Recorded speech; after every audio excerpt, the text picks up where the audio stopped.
Hello, I'm Toycat, and welcome back to the second channel Geography News video, because Morocco recently had one of the worst earthquakes in its history in the Atlas Mountains near Marrakesh, and usually big humanitarian disasters like this are an opportunity for the world to come together and help each other out, despite traditionally not getting along. When Turkey and Syria had a similar earthquake earlier this year, a whole coalition of countries put aside their differences temporarily to say that, yeah, there are people on the ground that need help, we should do our best to support that. And so this is one of those weird situations where Greece, Russia, Iran, Israel, the United States, Taiwan, and China are all on the same track that we need to do our best to support those people. It's a good opportunity for the world to get PR and, more importantly, help human lives, which is why it's so surprising to learn that in the aftermath of the Moroccan earthquake, where about 3,000 people have died so far, there are all sorts of countries whose aid has not been accepted. Turkey is an interesting example, of course, but Poland, as well as Italy, Germany, and specifically France, are really, really weird examples. In fact, this is quite a big controversy, it seems, not just because they're denying aid, but because one of the countries they're denying aid from, indeed, that is France, their former colonial overlord, is specifically not happy. Macron, the president of France, is looking at this and saying, why is there a controversy that shouldn't exist here? We're ready to send help, millions of euros worth of help. Surely Morocco should be willing to accept it. He's making the situation worse, is something that people might say, but it's a really interesting thing to dive into, because I looked at this Al Jazeera article on it, and as it turns out, it's not just the European countries whose aid is being turned down. Tunisia, Algeria, as well as all of those countries, Canada, and the United Nations are having their aid, that is being turned down as well. Morocco is specifically not asking for it. Morocco is not requesting their help yet, which is a really, really bizarre thing, right? Why would Morocco be denying help from literally the UN Agency for Disaster Assessment and Coordination and International Search and Rescue, while also accepting some help from the UK, Qatar, Spain, and the UAE? This is a very interesting thing. I'm from one of those countries that Morocco is accepting the help from, clearly, but why would they be specifically accepting some help and not others? Well, an interesting article I read about Libya and Morocco's comparison, because Libya is going through some floods right now that haven't just killed 3,000 people, but it's closer to 11,000 with 30,000 missing. There is a serious issue happening in Libya, but because of Libya's very, unstable political system, it's very, very hard to actually get help on the ground to help Libyans, whereas with Morocco, it's much easier. Although Morocco's king is out in Paris a lot of the time, he's got a very big mansion that's got, it's an 80 million euro mansion, it's very lovely, it's got all the things you need, and it's not in his country, it's in Paris specifically, but although the Moroccan, king might seem like he's got some corruption role in this, in actual reality, it seems as though Morocco is looking at this and saying, look, because our houses are built of mud bricks, they're not concrete, it's not like there are people trapped under the rubble, people died in these earthquakes, or they survived. They even opened their big route which goes through the mountains. Their country is back to normal besides the deaths, and you can't really send international aid to help people with the emotional toll of deaths, which is the basic response to this. Morocco is specifically turning down all of this support because they're saying there's no geopolitics. It's just that at this point there is no need for all this extra aid. Many people in Morocco are speaking about how they could do things and better at accept aid, but I would say Morocco did not refuse international aid and is trying to channel it in the best way in order to serve the best interests of their population. And this is an interesting point. Like, accepting aid from everyone and anyone is a really good move. You never want to be seen to turning down aid, just as you can tell from the controversy that spawned from this. But actually, yeah, if you look at every country, even some of those that are having it turned down, if you ignore France and their maybe interesting relationship with Morocco, even Germany is saying they do not see any indications that Morocco's decision to leave Berlin's earthquake aid offerings on the table is political. Diplomatic relations are good, and they're saying everyone's thankful all around, they're going through a thing, they just don't need their help right now. Is this actually a very responsible way to deal with a crisis in your country? It's hard to say, but I think like a lot of controversies, like there is a big thing happening on the surface, but in reality it's a little bit more weakened down by the time you get to it. So with that said, I want to talk a little bit about the India situation. You might be familiar with this, but India is basically suggesting that they might rename themselves to Bharat. The idea being that India has colonial overtones, whereas Bharat is a more, a more self-imposed name. And India is, of course, a country that's renamed quite a few things, and indeed, many people choose to use the old names there, so it's one of those messy places where that happens. And this might be another example, because September 18th to 22, that is this next upcoming week, by the way, they're going to hold a session where they'll specifically be debating renaming it. Indeed, they sent out invites to the G20 saying that he was the president of Bharat in instead of the usual President of India. And so this is a wildly interesting point by itself. India might be renaming itself entirely. What do you feel about that? But what's more interesting to me is, again, I feel like any one of these political issues, because it is down to politics in a country where there is a democracy and people getting elected, sometimes it comes, the sorts of things that aren't very helpful will still come up all the time across the world. And so how does this happen with India? Well, India has a bunch of politicians from different religions and different regions, and maybe the ruling party wants to bolster its support with a particular part of the population, and so they have to say, yeah, all of our problems are being caused by this name. If we change our name, that'll solve all our problems. It will, because even though they're, in reality, no one will think that, they do think, yeah, this party must really believe in our thoughts if they're willing to change the name of a country. There are all sorts of reasons you shouldn't change the name of a country, but the other thing that comes up about this is obviously Akand Bharat. This is, so obviously Bharat is a very interesting name by itself, but a lot of the government ministers are not just talking about calling it, Bharat. They're not just saying, yeah, it's real great that obviously we should, we rename our country, but also we should be naming it Akand Bharat, which is just to say Greater Bharat, Greater India, which is something which looks like this on a map, by the way. When India was ruled by the UK, it was ruled as a big collection of countries in the modern day sense of the word, from Pakistan to Bangladesh to a lot of, again, Myanmar and Burma.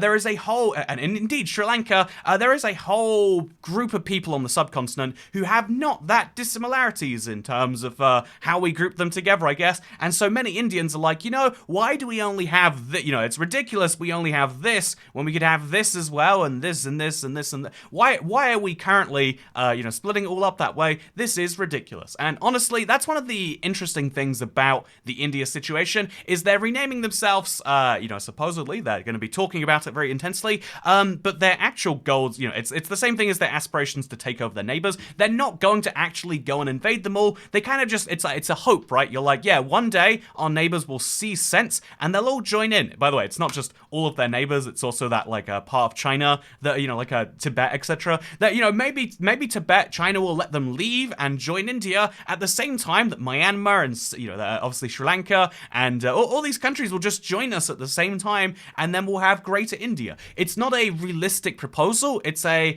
same way people in the, in the UK might be like, yep, one day the British Empire will get back together. Canada, New Zealand, Australia, the UK, we're all going to join together and make a mega country. It's not a realistic political proposal. It's a statement of values, right? And so in the same way, you might have heard recently, Geography News, apparently. Welcome to the new show on this channel. So, just for the other piece of Geography News, everyone in Ireland, I believe, if you ever met an Irish person, just has this, like, deep-standing belief that, like, at some point, the north of Ireland and the south of Ireland will unite. I don't know where I specifically feel on that, because I think I might be Irish or Northern Irish or whatever. I feel like I'm both British and Irish, so I've got to hate myself, right? I've got to be like, yeah, I hate those British people, and I hate those Irish, people as well. So, bear in mind, I have a perfectly neutral, or the exact opposite of neutral stance here, but this is something that comes up because the Prime Minister, or I'm not going to pretend I can say the word Tassiauk, but the Prime Minister of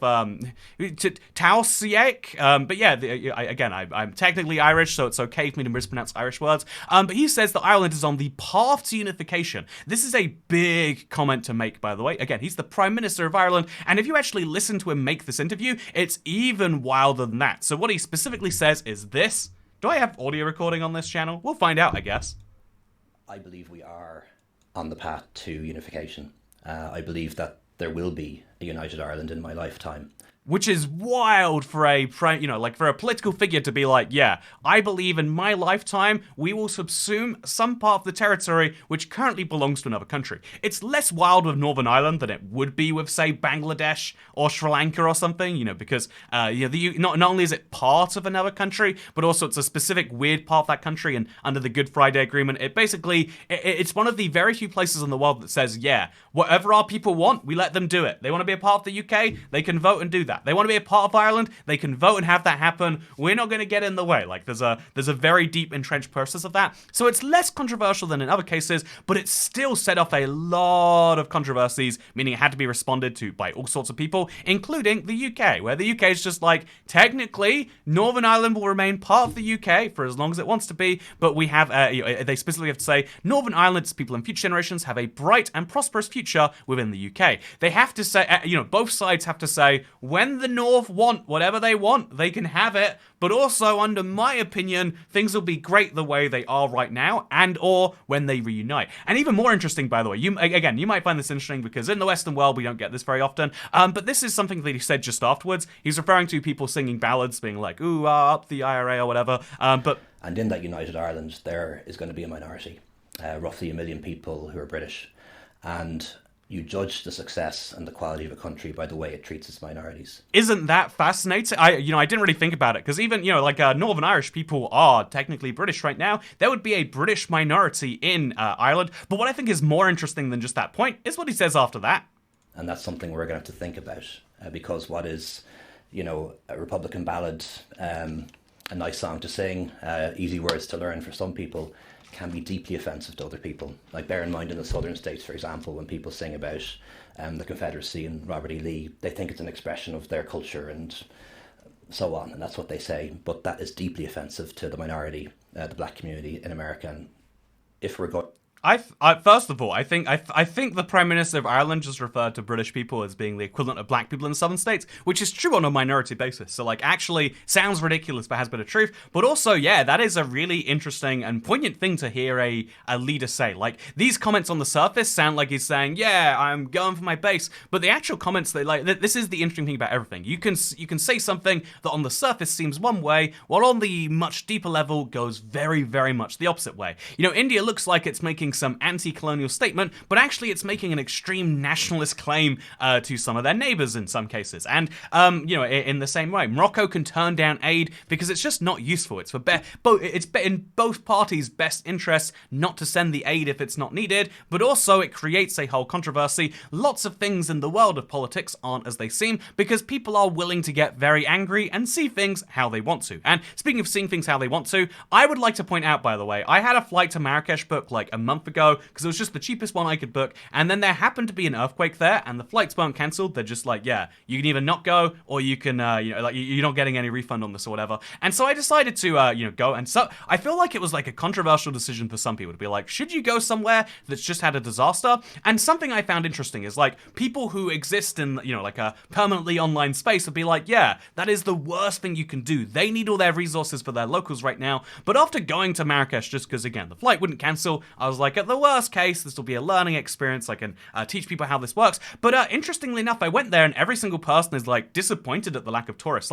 Things got less busy and their economy is very reliant on tourists, so now they have fewer resources to help. And that's the weird thing about economies that are reliant on tourists, I want to mention. But the other weird thing is that now we get to go to our map. Okay, this is not the map. Now we get to go to the map and we get to tick off a 49th country. By the way, Morocco, absolute joy to visit. For a first, for an introduction into African countries, heck yeah, I'll take it. That is 49 out of 196 countries now. Pretty exciting. Also pretty weird is, by the way, on Jetpunk, their map, they have a lot of weird controversies highlighted here and there, but weirdly enough, Morocco is one whole country. There's no Western Sahara here, so I've been to more of Morocco on this map than I have been on this map, where there's a big dashed line in there, and I think that's interesting if you're Moroccan. Sorry and or not sorry about that, depending on how you feel. But what I also think is interesting is now I've gone to 49 countries. The 50th is a big milestone, right? And in traditional me fashion, I want to go to one of those. I want to go to one of the most controversial countries, just so we can have the debate of did I really visit a 50th country? So I want to know what's more controversial. Should I go to Kosovo or do I go to Israel? I feel like Israel has that little bit extra spice to it, but Kosovo has more of a recency to their spiciness if they're a country. Which of these should be my 50th country, internet? I would love for you to decide. Also, by the way, because I'm now back in the UK, I have more time to travel because I'm not going back and forth between the US and the UK.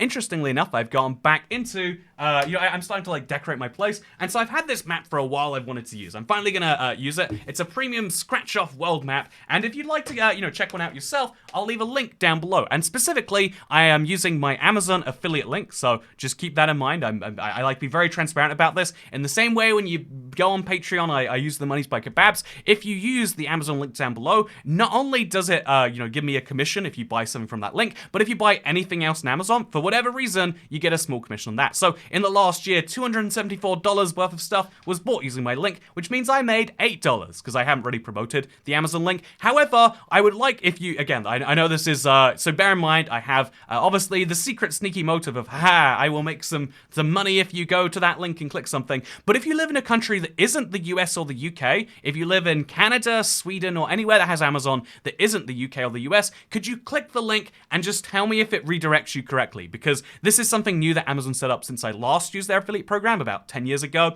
and I would just like to make sure that it works before promoting something and saying it'll work in your country. So yeah, if you live in any of those countries, that'd be great. If you want to do even a bigger, crazier favor, consider purchasing something, or even get yourself a lovely world map, and it would help out the channel. But as always, helping out the channel is optional, and you know what else is optional? Caring, because thank you for watching. As always, second channel, don't care, except about Morocco, where there's been a disaster, so do care about the people affected by an earthquake in Morocco and by floods in Libya, and man, there's a lot of world disasters going on right now. But if you haven't had a natural disaster in the last 3 to 4 weeks, then second channel, don't care.